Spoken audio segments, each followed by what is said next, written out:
Anong oras nga kayo nakauwi galing sa church pa? 9. Anong oras kayo umalis galing dito sa bahay? 7. 6-7. Anong oras natapos yung prayer night? 9. Tapos umuwi agad kayo ni nanay? Ha? Pagkatapos ng umuwi agad kayo ni nanay? Nanay lang, kanda. So, sino kasabay mo umuwi? Ay, hindi. Sabay kami na namuwi. Nino? Sabay kami na namuwi. Tapos saan ka dumiretso? Dahil na. Gusto mo na bang umuwi doon? Hindi. Kulay lang kami ko.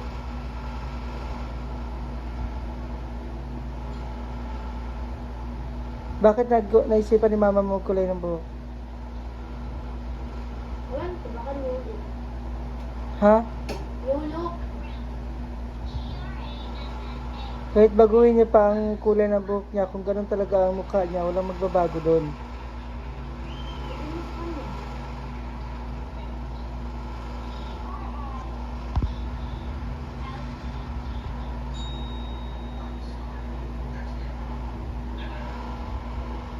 Kasi ilang oras ka nagtambay kala mama mo? Yan. 1, kanina ka pa nga doon. Anong oras na? Alas, ano na? 1 lang.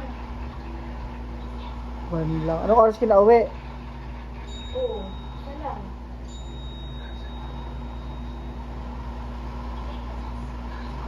Di ka nga nagpaalam na tatambay ka doon eh. Para mo kay nanay.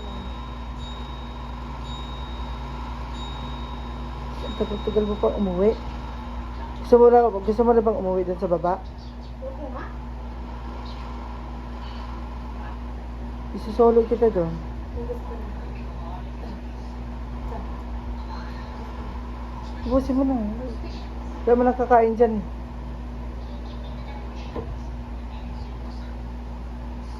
Bumibili pa ako ng ulam dito sa bahay, tapos magtatabi-tambay ka lang doon.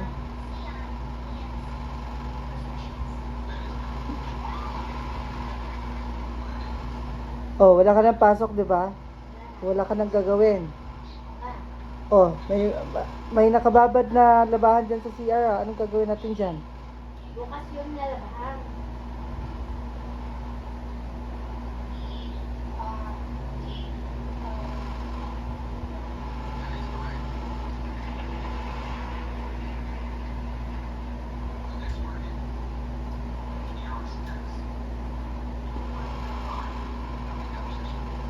Si nanay mo, wala na din ginawa to. Sabi mo, alagyan niyo natin.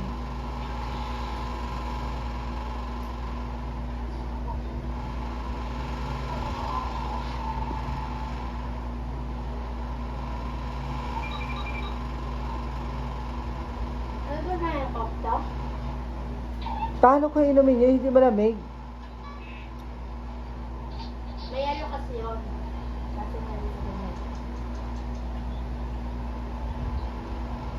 Itim ngayon ang kulay ng bansa.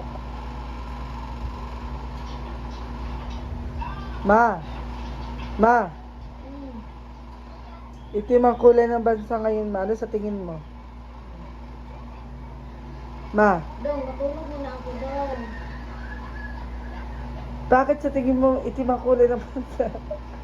Ma, ano sa tingin mo bakit itim ang kulay ng bansa ngayon? Ha? Ma, bakit sa tingin mo itim ang kulay ng bansa? Dong, di ko alam.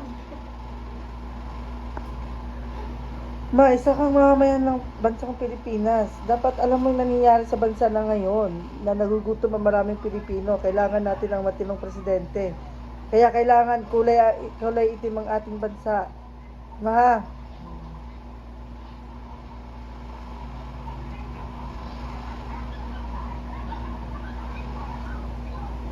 so ayan pa rin ha, ulitin mo pa yung pagtabay-tambay. Hindi man ang tugtong. Muntik na namin ipakain yun sa pusa kanina yung ulam na yan eh. Akala namin kumain ka na din sa baba.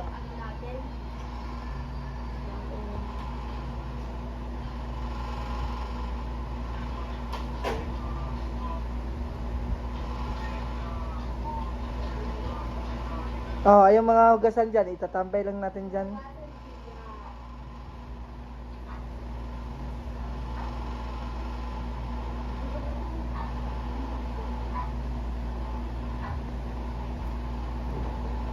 Alright. Wala ka dyan.